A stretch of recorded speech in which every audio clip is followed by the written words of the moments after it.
আসসালামু আলাইকুম রহমতুল্লাহি ওয়া বিসমিল্লাহির রহমানির রহিম। নারায়ণগঞ্জ হাই স্কুল অ্যান্ড কলেজের নবম শ্রেণীর সুপ্রিয় শিক্ষার্থীবৃন্দ, আশা করছি তোমরা সুস্থ থেকে লেখাপড়ায় মনোযোগী রয়েছ। আলহামদুলিল্লাহ, আমিও সুস্থ আছি আল্লাহর অশেষ কৃপার ফলশ্রুতিতে। প্রিয় শিক্ষার্থীবৃন্দ, আজ আমি তোমাদের উদ্দেশ্যে ইসলাম ও নৈতিক শিক্ষা বিষয়ের অধ্যায় 2 পাঠ 8 বিষয়বস্তু সূরা আল ইনশিরাহ।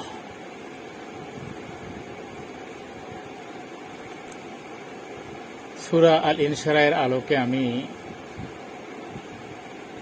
পাঠদান করব। মনোযোগ সহকারে তোমরা শুনবার চেষ্টা করবে, তাহলে বিষয়টি খুব সহজেই উপলব্ধি করতে পারবে। প্রিয় শিক্ষার্থীবৃন্দ,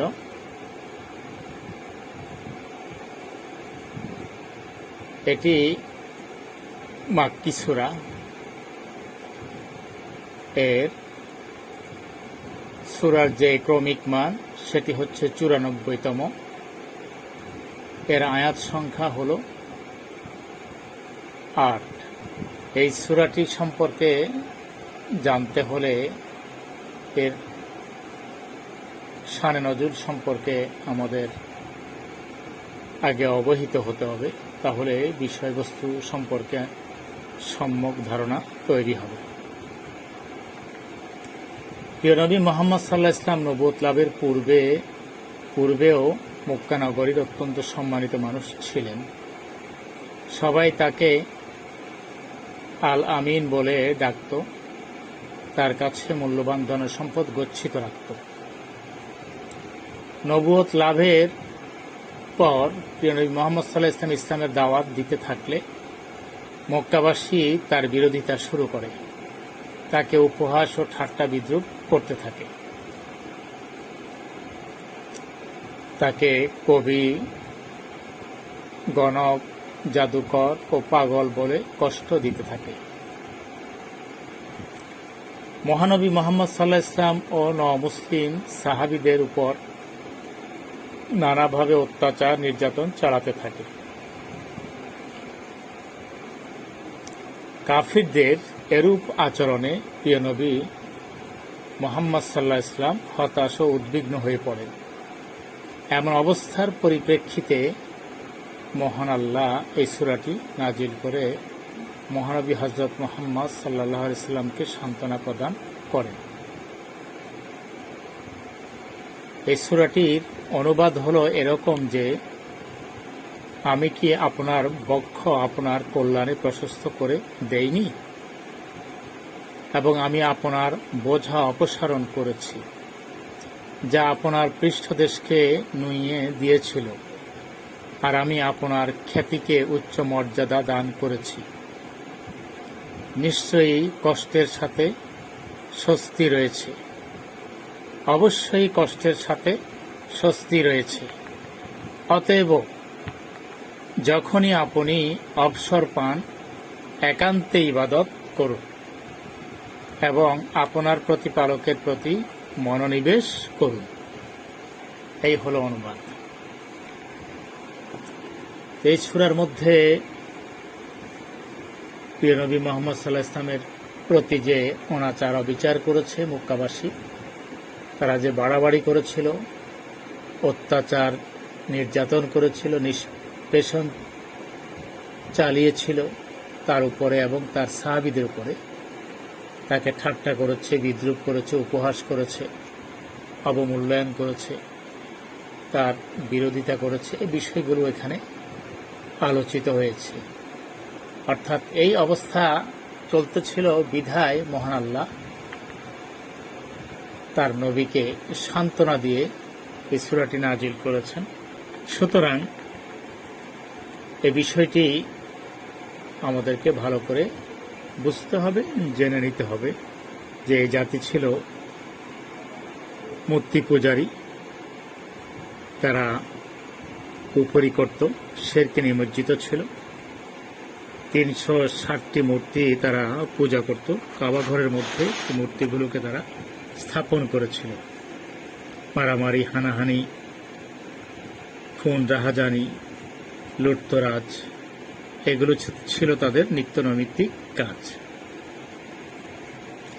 নবীজি এসে মানুষকে দাওয়াত দিয়ে ইসলামের সুশীতল ছায়াতলে আশ্রয় প্রদান করেন। যারা আশ্রয় গ্রহণ করতে পেরেছে তারাই দুনিয়াতে শান্তি এবং পরকালে মুক্তি সুনিশ্চিত করতে পেরেছে এবং জীবনটাকে ধন্য করতে পেরেছে। প্রিয় শিক্ষার্থীবৃন্দ, স্বল্প পরিসরে সূরা আল ইনশিরাহ নিয়ে যে আলোচনা আমি তোমাদের সামনে তুলে ধরেছি, এই আলোচনার আলোকে আমি 4টি প্রশ্ন নিয়ে এখন প্রশ্ন উত্তরের মাধ্যমে বুঝিয়ে দেব। প্রথমত যে প্রশ্নটি, সেটি হল সূরা আল ইনশিরাহের আয়াত সংখ্যা কতটি? এর জবাব হচ্ছে সূরা আল ইনশিরাহ এর আয়াত সংখ্যা 8টি।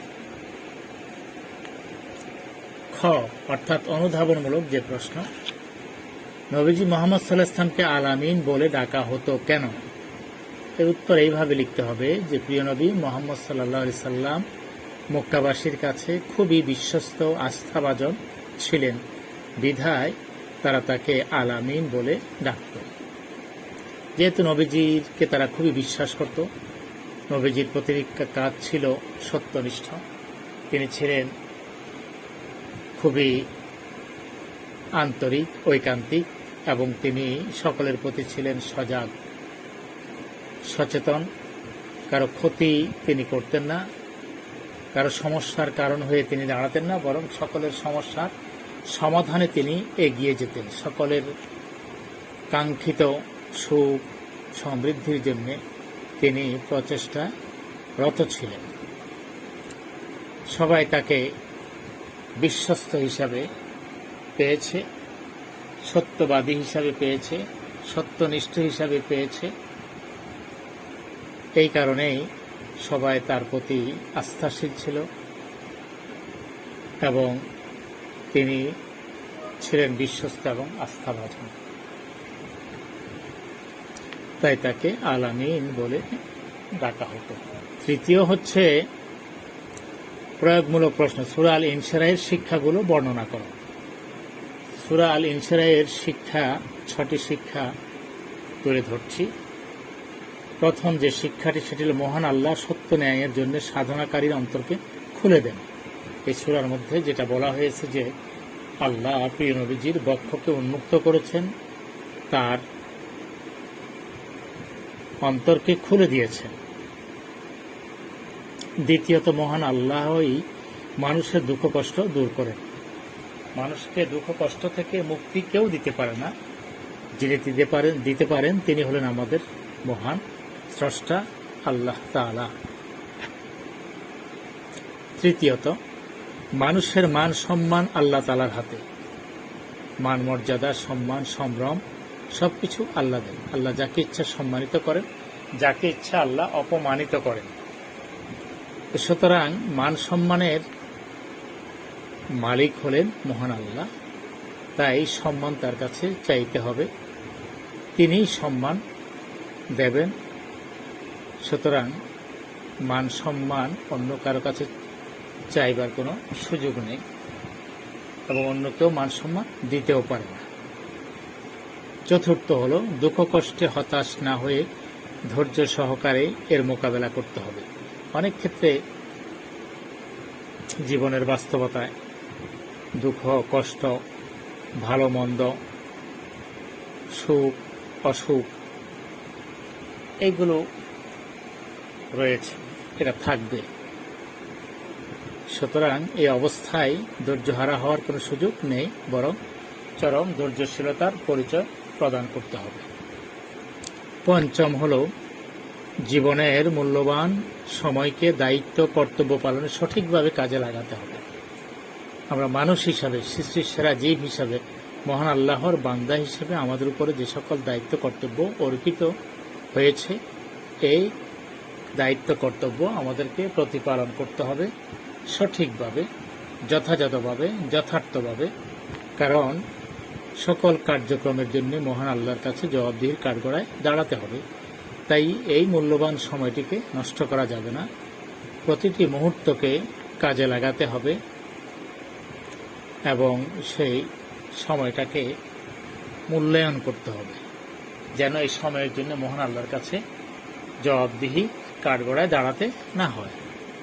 ষষ্ঠ যে বিষয়টি, সেটি হলো পার্থিব কার্যাদি সুসম্পন্ন করার পর মহান আল্লাহর ইবাদতে আত্মনিয়োগ করতে হবে।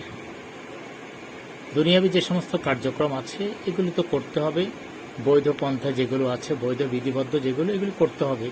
এগুলি যখন শেষ হবে তখন আমাদের মহান আল্লাহর ইবাদতে নিমগ্ন হতে হবে, তার স্মরণে লিপ্ত হতে হবে। তিনি যে নামাজ ফরজ করেছেন, রোজা ফরজ করেছেন, হজ ফরজ করেছেন, জাকাত ফরজ করেছেন। ধনীদের জন্য হজ ও জাকাতে দুটি জিনিস, আর অন্যান্যদের জন্য বাকি তিনটে জিনিস, কালেমা, নামাজ, রোজা। সুতরাং এই যে ইসলামের 5টি স্তম্ভ, এদিকে লক্ষ্য করতে হবে। ইমানের যে প্রমৌলিক 7টি দিক আছে সেগুলির প্রতি বিশ্বাস স্থাপন করতে হবে এবং কোরআন হাদিস মোতাবেক যে সমস্ত আদেশ আছে সেগুলো মেনে চলতে হবে, যেগুলো নিষেধ আছে সেগুলো থেকে বিরত থাকতে হবে। এইভাবে করে মহান আল্লাহর ইবাদত সুসম্পন্ন করতে হবে। তাহলেই সূরা আল ইনশিরাহের শিক্ষাগুলো আমরা গ্রহণ করেছি এটা প্রমাণিত হবে। প্রিয় শিক্ষার্থীবৃন্দ, চতুর্থ যে প্রশ্নটি সেটি হল মক্কাবাসীর নিন্দনীয় আচরণগুলো আলোকপাত করা। অর্থাৎ মক্কাবাসী লোকগুলো বর্বরতার যুগে, নবীর সমসাময়িক সেই যুগে, তখন তিনি যখন মাক্কি জীবনে ছিলেন, তিনি যেটা দেখেছেন যে প্রথমত যেটি ছিল তাদের নিন্দনীয় আচরণ, অন্যতম প্রধান যেটি ছিল মক্কাবাসী কুফরিতে নিমজ্জিত ছিল। তারা আল্লাহকে, তার রাসূলকে অবিশ্বাস করত, অস্বীকার করত। দ্বিতীয়ত মূর্তি পূজায় নিমগ্ন ছিল, অর্থাৎ তারা শিরকে লিপ্ত ছিল। আল্লাহকে এক এবং একক সত্তা হিসাবে তারা মেনে নিতে পারেনি। তারা আল্লাহকে যেমন বিশ্বাস করত, সাথে সাথে 360টি মূর্তিকেও তারা বিশ্বাস করত এবং তাদের পূজা অর্চনা করত। তো এটা ভয়ঙ্কর শিরক ছিল, আর শিরক এমন পাপ যেটার কোনো ক্ষমা নেই। তৃতীয়ত আরবরা মারামারি এবং হানাহানিতে লিপ্ত ছিল। তাদের যে কাজটি ছিল, তারা সবসময় মারামারি হানাহানিতে লিপ্ত থাকত, ঝগড়া বিবাদ বিসংবাদে তারা লিপ্ত থাকত। চতুর্থ যেই অপরাধ ছিল তাদের, যে নিন্দনীয় আচরণ ছিল, সেটা হলো অন্যায় ও অশ্লীল কাজে নিমগ্ন ছিল। যত অন্যায় অপরাধমূলক কাজ ছিল, যত অশ্লীল কার্যক্রম ছিল, এগুলো তারা করত। পঞ্চম হলো খুন খারাপিতে লিপ্ত ছিল।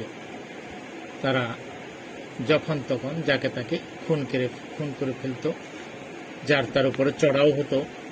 কোনো নিয়ম নীতি, কোনো বিধিবিধান এগুলো সেখানে ছিল না।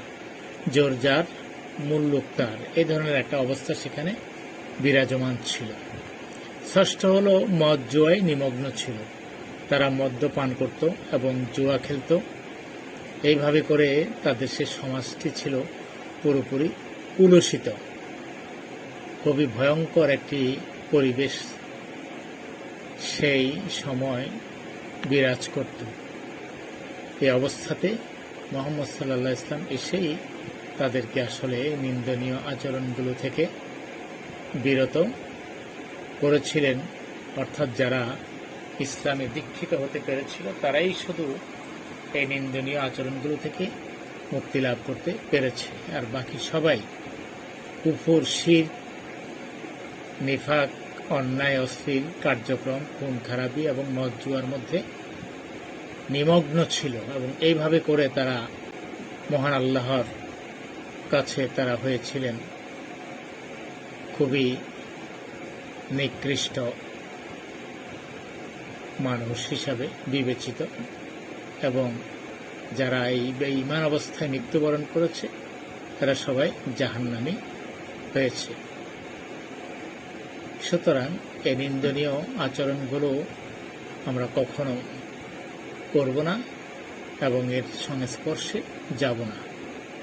সঠিক মুমিন মুসলিম হিসাবে জীবন যাপন করবার জন্য আমরা সদা সচেষ্ট থাকব এবং আন্তরিক থাকব। প্রিয় শিক্ষার্থীবৃন্দ, আশা করছি চতুর্থ যে উচ্চতর দক্ষতামূলক প্রশ্নটি, এই প্রশ্নটি বোঝাতে গিয়ে আমি যে 6টি পয়েন্ট তুলে ধরেছি এগুলি তোমরা বুঝতে পেরেছ। আমি আবারও বলছি, প্রথম পয়েন্টটি হলো মক্কাবাসী কুফরিতে নিমজ্জিত ছিল, এটি একটি নিন্দনীয় আচরণ তাদের। দ্বিতীয়, মূর্তি পূজায় নিমগ্ন ছিল। তৃতীয়, আরবরা মারামারি ও হানাহানিতে লিপ্ত ছিল। চতুর্থ, অন্যায় অস্থির কাজে নিমগ্ন ছিল। পঞ্চম, খুন খারাপিতে লিপ্ত ছিল। ষষ্ঠ, মদ জুয়ায় নিমগ্ন ছিল। প্রিয় শিক্ষার্থীবৃন্দ, আশা করি তোমরা বুঝতে পেরেছ। আমার এই পাঠদান তোমরা বারবার শুনবে এবং আমাদের পাঠ্য বইটিকেও তোমরা পাশে রাখবে এবং অনুশীলন করবে। তাহলে তোমরা কাঙ্ক্ষিত ফলাফল পাবে। তোমাদের সুস্থ এবং সুন্দর জীবন কামনা করে এই সংক্ষিপ্ত পাঠদান এখানেই শেষ করছি। আল্লাহ হাফিজ। আসসালামু আলাইকুম ওয়া রাহমাতুল্লাহি ওয়া বারাকাতুহু।